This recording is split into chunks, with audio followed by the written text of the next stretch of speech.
Well, right now, from Washington, the so-called economic D-Day for Iran has kicked in, and the U.S. Treasury Secretary Scott Bessent is currently unveiling this plan.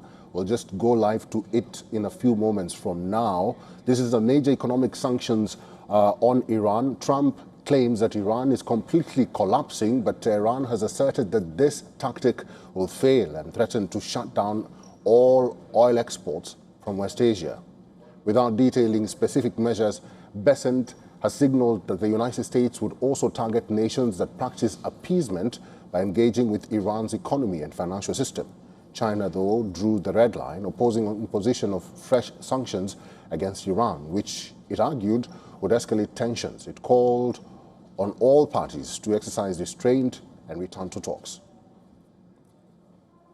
Sanctions and pressure will not help resolve the issue. They will only exacerbate tensions and escalate the situation, which is in no one's interest. China calls on all parties to remain rational and exercise restraint, avoid measures that could further intensify differences and conflicts and disrupt global economic development and financial stability, and return to the right track of dialogue and negotiations and a political solution as soon as possible. Now, why is China's stance so crucial? According to reports, Beijing helped push Tehran to the negotiating table for a ceasefire in April. Being Iran's largest trading partner, which purchases roughly 90% of its crude oil, China has high stakes in reopening the Strait of Hormuz. Another key question arises: can Trump bypass China's opposition and go ahead with the economic sanctions? Since his visit to Beijing in May, the U.S. president has been keen on China buying American soybean oil as well as Boeing jets. For America, China's supply of critical minerals is also vital, as they are essential components in production of weapons which have been depleted by the war.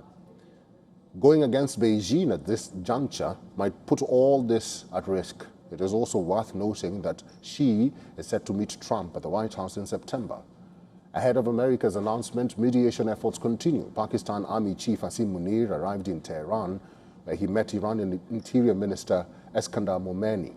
According to Reuters, Trump spoke to Munir last week, with the U.S. seeking Pakistan's influence to bring Iran back to talks. Tensions persisted in West Asia, though. For instance, Yemen's Iran-backed Houthis claimed responsibility for firing a ballistic missile at a Saudi Arabia-flagged tanker in the Red Sea. This led to a fire breaking out on the vessel. The Houthis declared a maritime blockade of Saudi Arabia last month. On its part, Iran blacklisted 45 tankers for breaking its rules while crossing the Strait of Hormuz and warned other vessels not to transit this strategic waterway without its permission.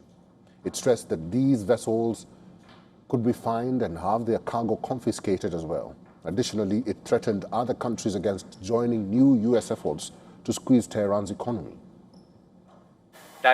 In this regard, the necessary warnings have definitely been given, because any complicity with America in carrying out its aggressive actions against Iran will definitely have its own consequences.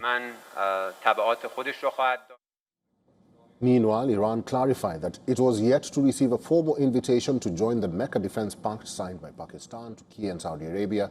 However, Tehran did not rule out negotiations with these countries for the overall security of the region. America's fresh threat of economic sanctions also comes at a time when the Iranian rial has fallen to a historic low, crossing 2 million rials against the US dollar. This has raised fresh concerns about inflation, purchasing power, and the Iranian government's ability to stabilize the economy. Food has become very expensive, with the price of rice up by 60% since the war began. Iranian President Masoud Pezeshkian also acknowledged the issues arising out of the current impasse. He linked the MOU with the United States to Iran's economic prospects, saying that his country was not able to attract investment at present. People on the streets of Iran also expressed their anguish over the current state of affairs.